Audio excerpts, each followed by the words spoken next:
நமது பொழுதுபோக்கில் 2 வகையான பொழுதுபோக்கு இருக்குது. என்னென்னா நம்ம வந்து மொபைல் ஃபோன் பார்க்குறது, டிவி பார்க்குறது, சினிமா பார்க்குறது, சினிமா பார்க்குறது இதெல்லாம் வந்து ஒரு இயந்திர அறிவியல் தொழில்நுட்பத்தை அடிப்படையாக கொண்ட பொழுதுபோக்கு. ஒரு டிவியில் வந்து கிரிக்கெட் பார்க்குறது இதெல்லாம் இயந்திர அறிவியல் தொழில்நுட்பத்தை அடிப்படையாக கொண்ட ஒரு பொழுதுபோக்கு. அப்புறம் வந்து இன்னொரு பொழுதுபோக்கு என்னென்னாக்கா இயற்கையான பொழுதுபோக்கு, செயற்கையான பொழுதுபோக்கு, இயற்கையான பொழுதுபோக்குன்னு 2 இருக்குது. செயற்கையான பொழுதுபோக்கு தான் இந்த டிவி, மொபைல் ஃபோன், சினிமா பார்க்குறது, டிவியில் விளையாட்டு பார்க்குறது, கிரிக்கெட் பார்க்குறது இதெல்லாம் வந்து செயற்கையான பொழுதுபோக்கு. இடையில இப்போ தான் மனுஷ வாழ்வையோடு இணைந்தது, இடையில வந்தது. இயற்கையான பொழுதுபோக்குங்கிறது மனுஷங்கக்கிட்ட பேசுகிறது, நம்ம ஃப்ரெண்ட்ஸ்கிட்ட பேசுகிறது, நம்ம பிரச்சனைகளில் நம்ம வாழ்வில் நடந்த பிரச்சனைகளை வந்து பேசுகிறது, சிரிக்கிறது, கதை சொல்கிறது, ஆடுறது, பாடுறது இதெல்லாம் வந்து ஒரு இயற்கையான பொழுதுபோக்கு. விளையாடுறது இதெல்லாம் இயற்கையான பொழுதுபோக்கு. இயற்கையான பொழுதுபோக்கு நமக்கு ரொம்ப நல்லது, ஆரோக்கியத்தை தரும். ஒரு செயற்கையான பொழுதுபோக்கு இருக்குல்ல, அது வந்து நம்மளை வந்து ரொம்ப அடிமைப்படுத்தும், நமக்கு பிரச்சனைகளை தரும், நோய்களை தரும். செயற்கையான பொழுதுபோக்குங்கிறது டிவி பார்க்குறது, மொபைல் ஃபோன் பார்க்குறது, சினிமா பார்க்குறது, அது மாதிரி புத்தகங்கள் படிக்கிறது, இதெல்லாம் வந்து கதை புத்தகங்கள்லாம் படிக்கிறது, அதெல்லாம் வந்து செயற்கையான ஒரு பொழுதுபோக்கு. அப்படி இருக்கும்போது செயற்கையான பொழுதுபோக்கு மட்டுமே சிலர்கிட்ட இருக்கும். இயற்கையான பொழுதுபோக்குன்னா என்னென்னா மனுஷங்கிட்ட பேசுகிறது, ஒரு 10 பேர் நண்பர்களாகவோ அல்லது அவங்களுக்கு தோழிகளாகவோ உறவினர்களாகவோ இருக்கிறவங்ககிட்ட ஃபோன் மூலமாகவோ நேரடியாக பேசுகிறதுங்கிறது வந்து இயற்கையான பொழுதுபோக்கு. அது இல்லாமல் நிறைய பேர் இருப்பாங்க, நண்பர்களே இல்லாமல் பேசுவதற்கு, நண்பர்களே இல்லாமல், உறவினர்களே இல்லாமல் உரிமையோடு பேசுவதற்கு, பாசத்தோடு பேசுவதற்கு, ஆடி பாடுவதற்கு ஒரு நண்பர்கள் தேவை. தனியாக ஆட முடியாது, பாடுவதற்கு, ஆடி பாடுவதற்கு, கதைகள் பேசுவதற்கு அது மாதிரி நண்பர்கள் தேவை அந்த இயற்கையான பொழுதுபோக்குக்கு. அது இருந்தால் நம்ம வந்து இந்த செயற்கையான பொழுதுபோக்குக்கு நம்ம அடிமையாக மாட்டோம். இயற்கையான பொழுதுபோக்கு இல்லாமல், அதாவது நண்பர்கள் இல்லாமல், தோழிகள் இல்லாமல், தனிமையில் சிலர் இருப்பாங்க, எனக்கு யாருமே நண்பர்கள், அவங்க தான் என்ன பண்ணுவாங்கனாக்கா அந்த மாதிரி செயற்கையான பொழுதுபோக்குக்கு அடிமையாகிடுவாங்க. டிவி பார்க்குறது, சினிமா பார்க்குறது, கிரிக்கெட்லாம் பார்க்குறது, இது மாதிரி மொபைல் ஃபோன் பார்க்குறது இதெல்லாம் வந்து இந்த இயந்திர அறிவியல் தொழில்நுட்பத்தை அடிப்படையாக கொண்ட ஒரு பொழுதுபோக்குக்கு அடிமையாகிடுவாங்க. அதனால் இந்த அடிமைத்தனத்திலேருந்து, செயற்கையான இந்த பொழுதுபோக்கிலேருந்து, இந்த டிவி பார்க்குறதுலேருந்து, மொபைல் ஃபோன் பார்க்குறதுலேருந்து, அந்த அடிமைத்தனத்திலேருந்து நாம் மீள வேண்டுமென்றால், அந்த அடிமைத்தனத்தில் நாம் சிக்கிக்கொள்ளக்கூடாது. இந்த இயற்கையான பொழுதுபோக்கை நம்ம வாழ்க்கையோட சேர்த்துக்கணும். இயற்கையான பொழுதுபோக்குங்கிறது மனுஷங்கிட்ட பேசுகிறது, சிரிக்கிறது, ஆடுறது, பாடுறது, விளையாடுறது இதுதான் வந்து இயற்கையான பொழுதுபோக்கு. சும்மா ஊர் சுற்றுறது அப்படின்னு சொல்லிட்டு இயற்கையான பொழுதுபோக்கு நம்ம வந்து இருந்துட்டால், நம்ம இந்த செயற்கையான பொழுதுபோக்கு நம்ம அடிமைப்படுத்த, அதுக்காக செயற்கையான பொழுதுபோக்குலேருந்து நம்ம முற்றிலும் விடுபடவும் முடியாது. டிவி பார்க்காம இருக்க முடியாது, சினிமா பார்க்காம இருக்க முடியாது, மொபைல் ஃபோன் பயன்படுத்தாமல் இருக்க முடியாது, மொபைல் ஃபோனில் கேம் விளையாடுறது இதெல்லாம் வந்து இருக்க முடியாது தான். இந்த இயந்திர அறிவியல் உலகம் இருக்கிற வரைக்கும் நம்ம இதை பயன்படுத்த தான் போகிறோம். அதுக்காக இதுக்கு நம்ம அடிமையாகிடவும் கூடாது. அப்போ அந்த அடிமைத்தனத்திலேருந்து அடிமையாகும்போது தான் நமக்கு வந்து உளவியல் ரீதியாக நிறைய பிரச்சனை ஏற்படும், உடம்புல நிறைய பிரச்சனை ஏற்படும். நம்ம ரொம்ப நேரம் டிவி பார்த்துட்ருக்குது, மொபைல் ஃபோன் பார்த்துட்ருக்கு, இந்த மாதிரிலாம் பண்ணாக்கா உடலில் செரிமான குறைபாடு ஏற்படும், சோம்பேறித்தனம் ஏற்படும், மன ஒருமைப்பாடு ஏற்படாது, நம்மளால் வந்து கடினமான எந்த வேலைகளையும் செய்ய முடியாது, சோம்பேறி ஆகிடும், ஒரு லட்சியமே எதுவுமே இல்லாமல் சோம்பேறி ஆகிவிடும். அதனால் அந்த மாதிரி ஒரு பிரச்சனைகள் எதுவும் ஏற்பட்டு விடக்கூடாது என்பதற்காக தான் நம்ம என்ன பண்ணுறோம், இயற்கையான பொழுதுபோக்கையும் நம்ம வாழ்க்கையில் இணைச்சிக்கணும். இயற்கையான பொழுதுபோக்குங்கிறது மனுஷங்களோடு சேர்ந்து எப்படி பொழுதுபோக்குறது, மொபைல் ஃபோனில் பேசுகிறது, அது மொபைல் ஃபோன் வழியாக நண்பர்களிடம் பேசுவது, தோழிகளிடம் பேசுவது, உறவினரிடம் பேசுவது, அதையும் நம்ம வந்து ஒரு இயற்கையான பொழுதுபோக்கோடு கொஞ்சம் சேர்த்துக்கலாம். நேரடியாக பேசுகிறது ரொம்ப நல்லது. அது வந்து இயற்கையான பொழுதுபோக்காக நம்ம அதை எடுத்துக்க முடியாது. ஏன்னா ஃபோன் மூலமாக தான் நம்ம பேசுகிறோம், ஃபோன் மூலமாக தான் நம்ம ஒருத்தர் பேசுகிறோம்.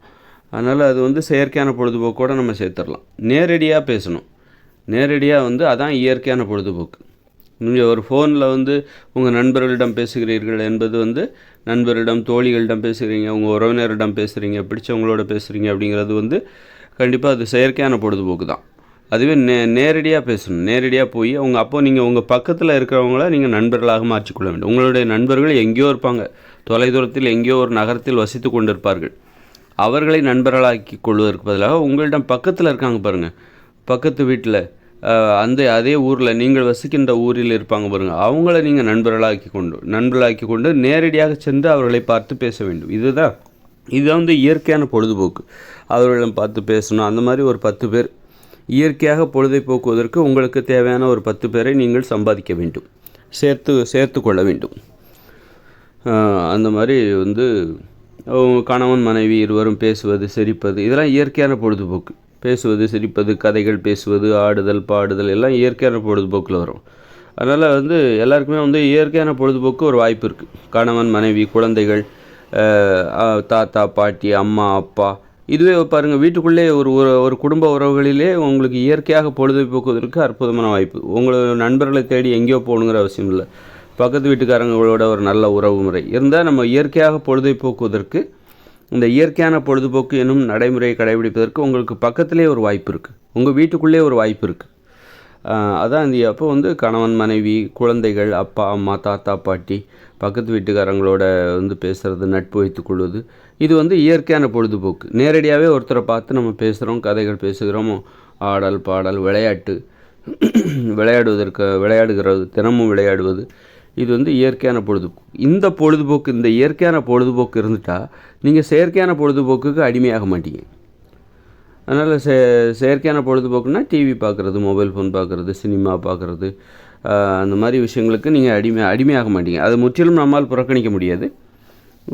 நம்ம வந்து இயற்கையான, அதனால் அதுக்கு அடிமையாகிடவும் கூடாது, புறக்கணிக்கவும் கூடாது, அது நேரத்தில் வந்து நம்ம அடிமையாகிடவும் கூடாது. அதுக்கு தான் வந்து இயற்கையான பொழுதுபோக்குங்கிறது எப்போவுமே இருக்கும். இந்த உலகத்தில் மனுஷங்க இருக்கிற வரைக்கும் இந்த இயற்கையான பொழுதுபோக்கு, மனுஷங்களை பார்த்து நம்ம பேசுகிறது, சிரிக்கிறது, ஆடுறது, பாடுறது, விளையாடுறது, கதைகள் பேசுவது, சரி, இதெல்லாம் வந்து இயற்கையான பொழுதுபோக்கு. இந்த மனிதனும் இந்த பூமியில் உயிரோடு வாழுகிற வரைக்கும் அந்த இயற்கையான பொழுதுபோக்கு என்பது இந்த உலகத்தில் இருந்து கொண்டு தான் இருக்கும். ஆனால் செயற்கையான பொழுதுபோக்கு என்பது இந்த உலகத்தில் வந்து இடையில வந்தது, இடையிலே போய்டும். இந்த டிவி, மொபைல் ஃபோன், புத்தகம், இதெல்லாம் வந்து இடையில வந்தது. சினிமா, இதெல்லாம் இடையில வந்தது.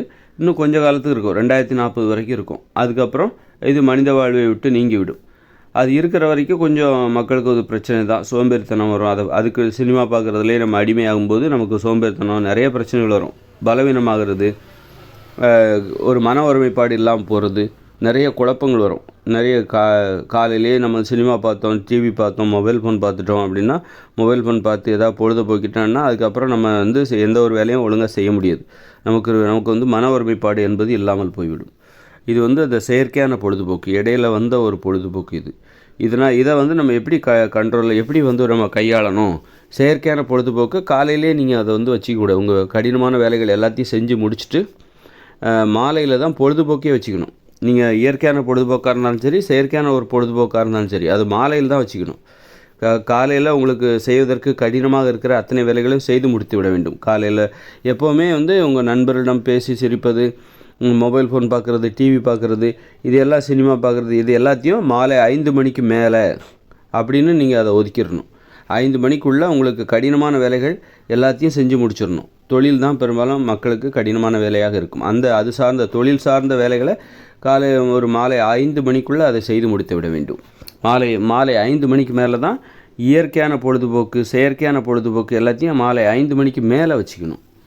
அப்போ தான் இந்த பொழுதுபோக்கு வந்து நம்மை வந்து பலவீனப்படுத்தாமல் பொழுதுபோக்கு ரொம்ப ஈஸியாக இருக்கும், அதை கடைபிடிப்பதற்கு ஈஸியாக இருக்கும். கதைகள் பேசுவதற்கு, ஆடல் பாடல், விளையாட்டு, இதெல்லாம் டிவி பார்க்குறது, இதெல்லாம் வந்து எளிதாக இருக்கும். அதனால் அதை வந்து காலையிலே பண்ணிட்டோம் அப்படின்னா அப்புறம் அதுக்கு பிறகு மனசு வந்து கடினமான வேலைகளை பற்றி சிந்திக்காது, கடினமான வேலைகளை செய்வதற்கு ஆர்வம் வராது. அதனால் இயற்கையான பொழுதுபோக்காக இருந்தாலும் சரி, செயற்கையான பொழுதுபோக்காக இருந்தாலும் சரி, அதை நம்ம வந்து எப்போவுமே தினசரி கடினமான கடமைகள் எல்லாத்தையும் செய்து முடித்து விட்ட பிறகு மாலை 5 மணிக்கு மேலே தான் அதுக்கு ஒரு டைம் வச்சுக்கணும். மாலை 5 மணிக்கு மேலே தான் பொழுதுபோக்கு. அதுக்குள்ளே நான் பொழுதுபோக்குற எந்த நடைமுறைகளையும் ஈடுபட மாட்டேன்.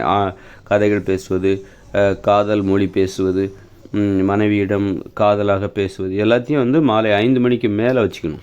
5 மணிக்கு கீழே நமக்கு கடினமான வேலைகள் இருக்கும் நிறையா தினசரி வாழ்க்கையில். அதை நாம் முடிக்க வேண்டும். வெற்றிகரமாக முடித்துவிட்டு 5 மணிக்கு மேல் தான் அதற்காக நீங்கள் பொழுதை போக்குவதற்காக நேரம் ஒதுக்கி இருக்கிறீர்கள். உங்களுக்குள்ள ஒரு அட்டவணை இருக்க வேண்டும், ஒரு கால அட்டவணை, அந்த நேர அட்டவணைப்படி தான் நீங்கள் உங்கள் வாழ்க்கை முறையை நீங்கள் நிர்வகிக்க வேண்டும்.